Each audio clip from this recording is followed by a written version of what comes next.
اسی ان اکرمکم عند اللہ اتقاکم کے ذیل میں دیکھیے گا حضرت امام خمینی کی شخصیت کو 3 جون یعنی 1989 ان کی برسی کی تاریخ، اور اسی مناسبت سے آج چونکہ 4 جون ہے تو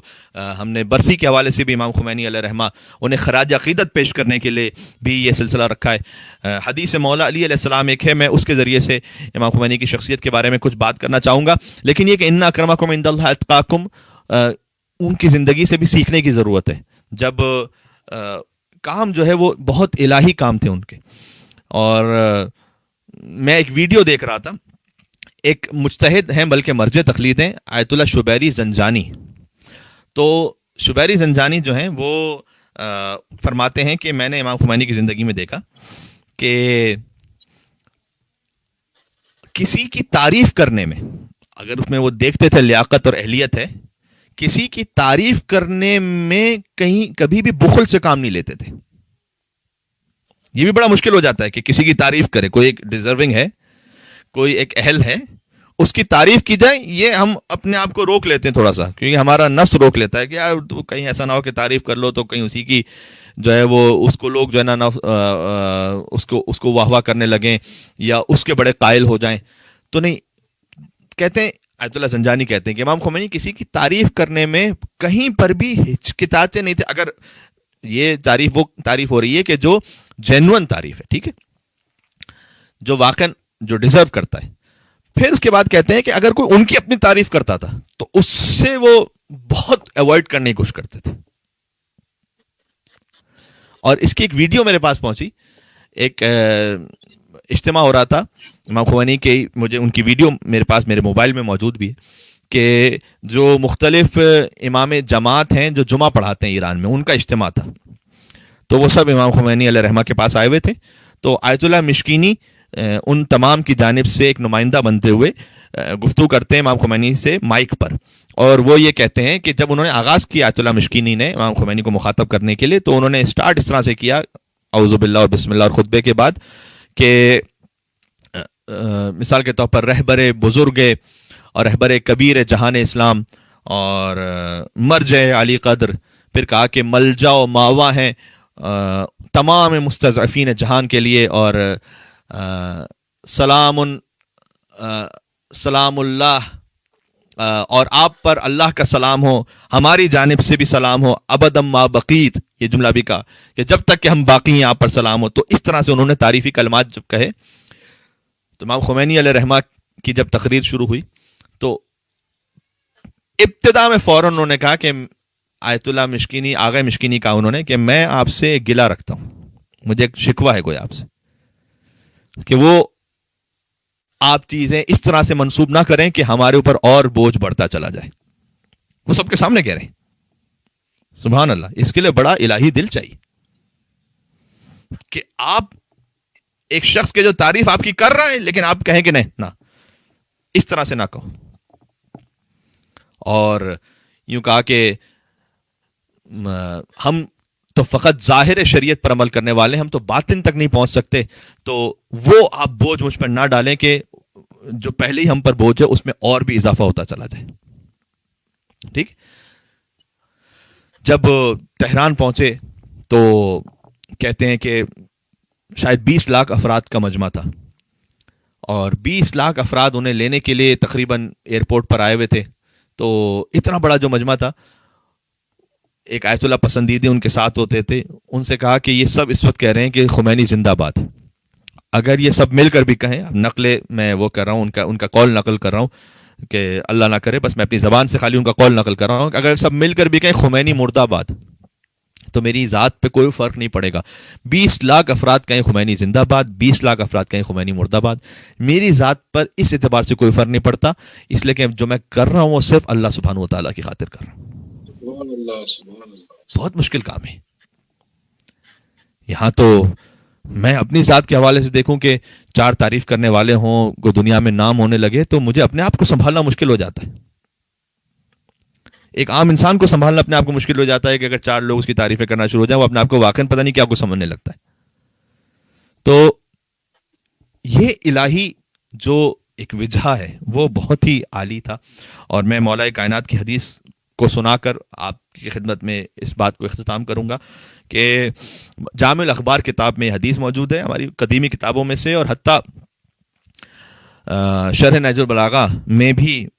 ابن ابی العدید معتزلی نے بھی اس حدیث کو لکھا ہے۔ اس کا مطلب یہ ہے کہ یہ حدیث شیعہ سنی مدارک دونوں میں آئی ہوئی ہے کہ مولا کائنات سے حدیث ہے ہمارے یہاں پر، اور ان کے یہاں سے غالباً رسول اللہ صلی اللہ علیہ وآلہ وسلم سے ہے کہ من جمع ست خصال لم يدع للجنہ مطلبہ، کہ اگر کسی میں 6 یہ صفات جمع ہو جائیں، بہت غور سے سنیے گا، فرمایا اگر کسی میں، مولا علیہ السلام نے، کہ اگر 6 صفات کسی میں جمع ہو جائیں تو پھر اس کو جنت میں پہنچنے تک کوئی روک نہیں سکتا۔ بڑا خوبصورت تعبیر ہے۔ ولا عن النار مہربا، اور اس کو جہنم سے بچانے کے لیے بھی اب کوئی مشکل نہیں ہے جس میں یہ 6 خصوصیات جمع ہو جائیں۔ پھر فرمایا کہ پہلا کیا ہے؟ عرف اللہ فاطاعہ، خدا کی معرفت حاصل کرے اور پھر خدا کی اطاعت کرے، پہلی بات اگر کسی میں یہ خصلت و خصوصیت جمع ہو جائے۔ اور یہی میں توحید کے حوالے سے کہنا چاہ رہا تھا، اور یہی میں اخلاص اور خلوص کے حوالے سے حضرت امام خمینی علیہ رحمہ کی زندگی میں کہنا چاہ رہا تھا کہ واقعاً جس کو اللہ کی معرفت ہو جائے، اللہ کی معرفت کے بھی مختلف طریقے ہیں۔ اہل بیت علیہ السلام نے فرمایا ہے کہ ماشاء اللہ الہی امین، اللہ کی معرفت کے بھی مختلف، اہل بیت علیہ السلام کا طریقہ جو تھا وہ تو یہ کہ براہ راست اللہ کے ذریعے سے ہی انہوں نے خدا کو پہچانا، ان کے ذریعے، ان میں تو کوئی اور درمیان میں وسیلہ تھا ہی نہیں، کہ نا بکا عرفتک، پروردگار میں نے تیرے ہی ذریعے تجھے پہچانا ہے، وانت دللتنی علیہ، اور تو ہی خود اپنے آپ پر ہی دلیل ہے میرے لیے۔ سبحان اللہ، یہ تو امام حسین علیہ السلام کا مقام دعائے رفع میں، یا من دل علی ذاتہ بذاتہ، مولا کائنات دعائے صباح میں کہتے ہیں کہ اے وہ کہ جو خود ہی اس کی ذات پر دلیل ہے، مجھے کسی اور دلیل کی ضرورت ہی نہیں ہے۔ متی غبت حتی تحتاج الی دلیل، پروردگار تو میرے لیے غائب کب تھا کہ تیرے لیے کسی دلیل کی ضرورت پڑ جائے۔ سبحان اللہ، کیا بات ہے۔ عظمت اہل بیت پر آپ صلوات بھیجیے گا کہ محمد و آل محمد پر، اللہم صل علی محمد و آل محمد وعجل فرجہ محمد وعجل فرجہ۔ تو ایک وہ معرفت کا مقام ہے کہ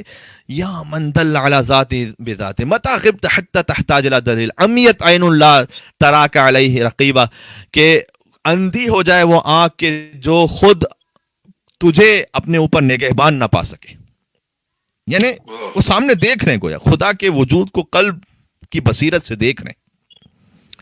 پھر ایک خدا کی معرفت ہوتی ہے کہ جو اپنے نفس کے ذریعے خدا تک پہنچے، من عرف نفسہ فقد عرف ربہ، جو اپنے نفس کے فقر کو محسوس کرے کہ میں کتنا محتاج ہوں، میں کتنا فقیر ہوں، میں لمحہ بلمحہ کسی عطا کرنے والے کا محتاج ہوں، اگر میرا کوئی خالق نہ ہوتا تو میرا وجود نہ ہوتا۔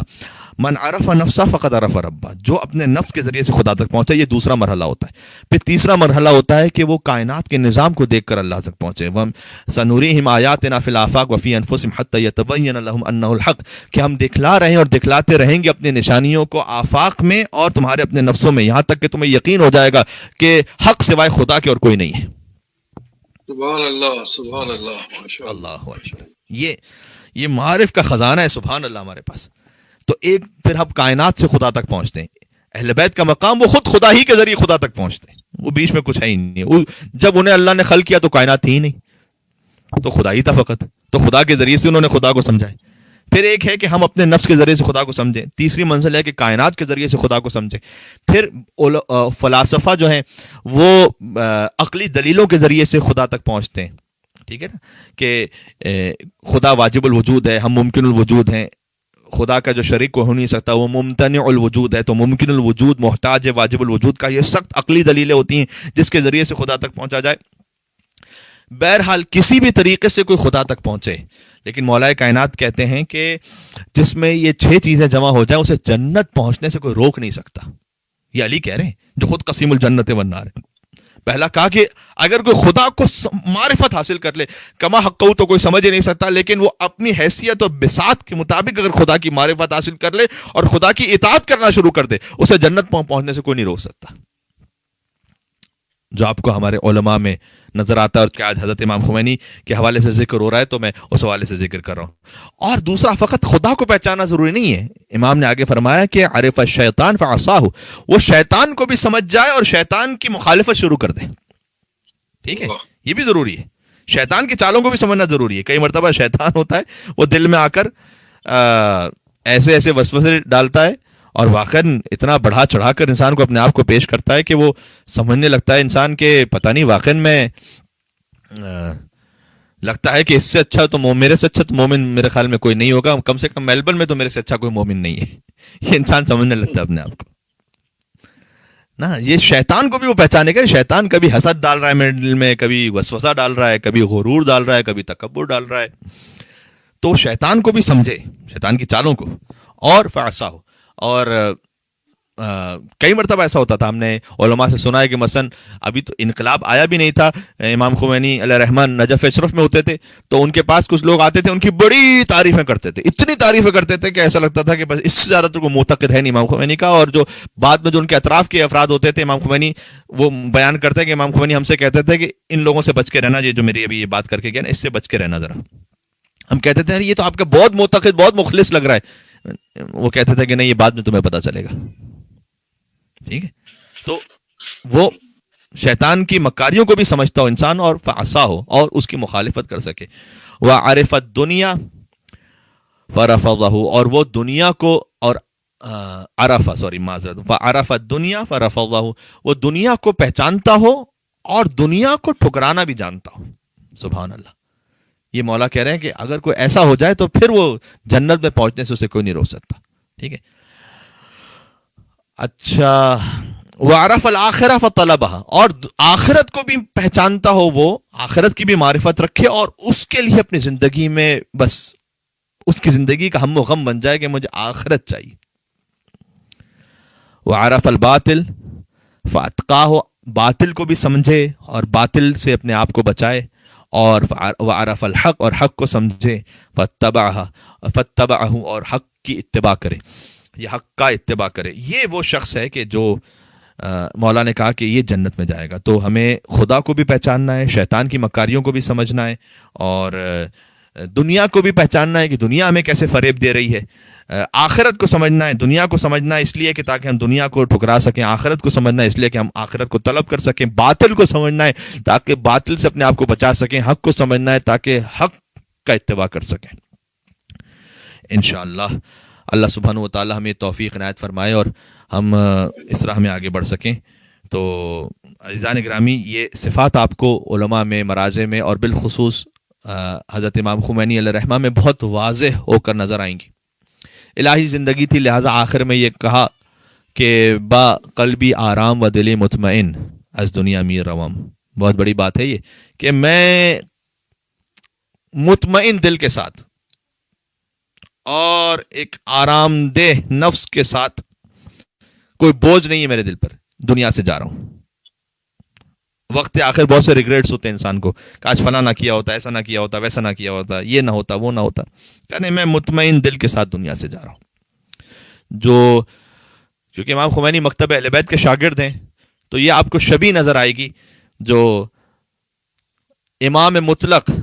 مولا علی مرتضیٰ علیہ الصلوۃ والسلام, ان سے درس حاصل کیے ہوئے نا.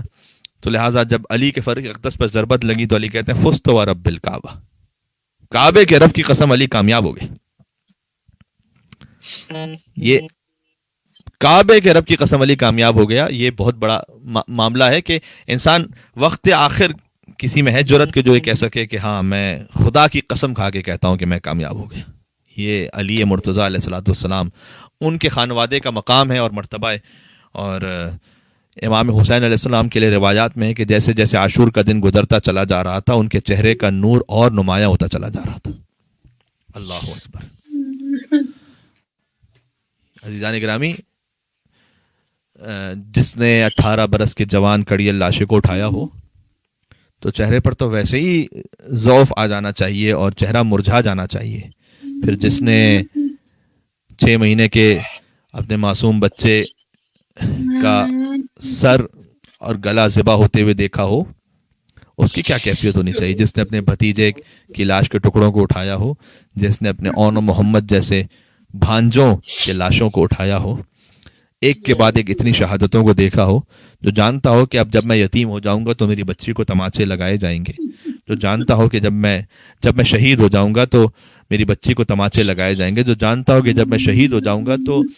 میری خواہر کے سر سے چادر چھین لی جائے گی، اتنے سخت ترین مصائب ہوں گے۔ لیکن فوج یزید میں سے ایک شخص کا بیان ہے کہ میں نے وقت آخر حسین کو دیکھا تو ان سے زیادہ چہرہ انور میں نے کسی اور کا کبھی دیکھا ہی نہیں تھا زندگی میں۔ سبحان اللہ، اتنا نورانی چہرہ۔ تو یہ حسین چونکہ وہ تو خود باب اللہ ہے، سبحان اللہ۔ عزیزان گرامی، میں آپ کی خدمت میں بس ان مصائب کے ساتھ اختتام کر رہا ہوں اب آہستہ آہستہ، اور اللہ سبحانہ و تعالیٰ امام خمینی علیہ رحمہ ان کی روح کو مزید بلند فرمائے اور سید الشہداء کے ساتھ ان کی روح کو ملحق فرمائے، اس لیے کہ بار بار کہا کرتے تھے کہ جو کچھ ماں ہر چے داریم از حسین داریم، جو کچھ ہمارے پاس ہے وہ حسین کی وجہ سے۔ اور خود پر سخت ترین مصیبت بھی آتی تھی، میں نے ڈاکٹر رفیع سے یہ سنا تھا کہ خود پر سخت ترین مصیبت بھی آتی تھی تو امام خمینی کوہ ذی وقار کی طرح مطلب روتے نہیں تھے کبھی بھی اس طرح سے، حتیٰ یہ کہ خود کے جواں سال مطلب بیٹے کی شہادت ہو گئی، مصطفیٰ خمینی نجف میں خبر آئی، اور عالم بیٹا، اتنا لائق اور مطیع بیٹا، تو لوگ حیرت سے دیکھ رہے تھے کہ امام خمینی رو نہیں رہے، تو بعض لوگ کہنے لگے کہ خیریت تو ہے، کہیں ایسا ہوتا ہے نا جب بہت زیادہ شوق لگ جاتا ہے انسان کو تو پھر وہ رو بھی نہیں پاتا، وہ کہیں یہ کیفیت تو نہیں ہے، تو بعض لوگ پریشان ہو گئے۔ تو آگے کوثری جو امام خمینی کے پاس رہتے تھے اور ان کی مداحی یعنی امام حسین کے مصائب وہ پڑھا کرتے تھے ان کے پاس، تو کہتے ہیں آگے کوثری گئے ان کے پاس اور انہوں نے جا کر شہزادہ علی اکبر کے مصائب پڑھنا شروع کیے، تو دھاڑے مار مار کر امام خمینی نے رونا شروع کیا جیسے ہی شہزادہ علی اکبر کے مصائب کا ذکر ہوا۔ تو عزیزان گرامی، جس کا دل حسین سے جڑا ہوا ہو اور حق ہے اس بات پر، دیکھیں افراط و تفریط دونوں معاملات میں ٹھیک نہیں ہے۔ اب میں منزل مصائب پر ہوں تو میں اس میں تفصیل میں نہیں جاؤں گا، لیکن افراط و تفریط ٹھیک نہیں ہے۔ بعض لوگ یہ کہیں کہ جناب یہ رونے میں کیا رکھا ہے، ہمیں تو کچھ مثبت کام کرنا چاہیے، کوئی پریکٹیکل کام کرنا چاہیے۔ العیاذ باللہ، ایسا نہیں کہنا چاہیے۔ اور اگر کوئی یہ کہے کہ بس اگر میں رو لوں گا امام حسین پر تو میری ساری ذمہ داریاں اور تو ختم ہو جائیں گی، نہیں، یہ افراط و تفریط صحیح نہیں ہے۔ معاشرے کے پروڈکٹیو کام وہ بھی اپنے مقام پر ضروری ہیں، اسی طریقے سے اب عبداللہ حسین علیہ السلام پر گریہ بھی اسی طریقے سے ضروری ہے، اور امام حسین علیہ السلام پر جو گریہ ہے وہ بس میں آخری منزل پر یہ آیا کہ امام حسین کا چہرہ جو ہے وہ اور زیادہ نورانی ہوتا چلا جا رہا تھا، لیکن ظالموں نے، اب میں سخت جملہ کہنے لگا ہوں، انشاءاللہ آپ گریہ فرمائیں گے اپنے اپنے گھروں میں، ظالموں نے حسین کے لاشے کے ساتھ وہ کام کیا کہ بیٹی نہ پہچان سکی باپ کے لاشے کو، ظالموں نے حسین کے لاشے کے ساتھ وہ کام کیا کہ بہن گویا نہ پہچان سکی بھائی کے لاشے کو۔ انت اخی الحسین، کیا تو ہی حسین ہے؟ لاشا اس قدر ٹکڑے ٹکڑے ہو چکا تھا عزیزوں۔ جب کربلا، ہماری دعا ہے کہ جلد کھل جائے اور ہم پہنچیں کربلا معلیٰ، جب کربلا جانا تو یہ نہ سمجھنا کہ حسین کا کوئی جسم اطہر گویا دفن ہے، بلکہ لاش کے ٹکڑے ہیں کہ جو دفن ہے، لاش کے ٹکڑے ہیں کربلا معلیٰ میں کہ جو دفن ہے۔ جب ذریعہ مطہر کے پاس پہنچنا تو یہ تصور کرنا کہ ایک سر بریدہ لاشا ہے اور لاش کے ٹکڑے ہیں۔ عزیزان گرامی، جب ہمارے لیے یہ سننا اتنا سخت ہوتا ہے تو ذرا سوچو کہ جب سید سجاد نے اپنے باپ کو دفنایا ہوگا، امام خمینی کی برسی کا موقع ہے، ان کے لیے تاریخ کا کہتے ہیں کہ بڑے جنازوں میں سے ایک بہت بڑا جنازہ تھا امام خمینی علیہ رحمہ کا، کہتے ہیں کہ 10 ملین افراد، 1 کروڑ افراد تھے جنازے میں، کفن دیا گیا، کفن کو تبرکن لوگوں نے لے لیا، پھر کفن لے کر چلے گئے، وہ دوسرا کفن دوبارہ سے دیا گیا۔ جو حسین کے در کے شاگرد ہوں انہیں تو یہ نصیب ہو جاتا ہے کہ 2 کفن مل جائیں، لیکن خود آقا ابا عبداللہ الحسین علیہ السلام 3 دن بے گور و کفن حسین کا لاشا کربلا معلیٰ کی زمین پر تھا اور کوئی دفنانے والا موجود نہیں تھا۔ ایک بیٹا تھا لیکن ہاتھوں میں ہتھ کڑیاں تھیں، پیروں میں بیڑیاں تھیں، گلے میں خاردار توق۔ انا للہ و انا الیہ راجعون، رضا بقضائک و تسلیما لامرک وسیعلم الذین ظلموا ای منقلب ینقلبون۔ السلام علیک یا ابا عبداللہ، اپنے دلوں کو کربلا لے کر چلیں۔ وعلی الارواح التي حلت بفنائک، السلام علی الحسین وعلی علی بن الحسین وعلى أولاد الحسين وعلى أصحاب الحسين۔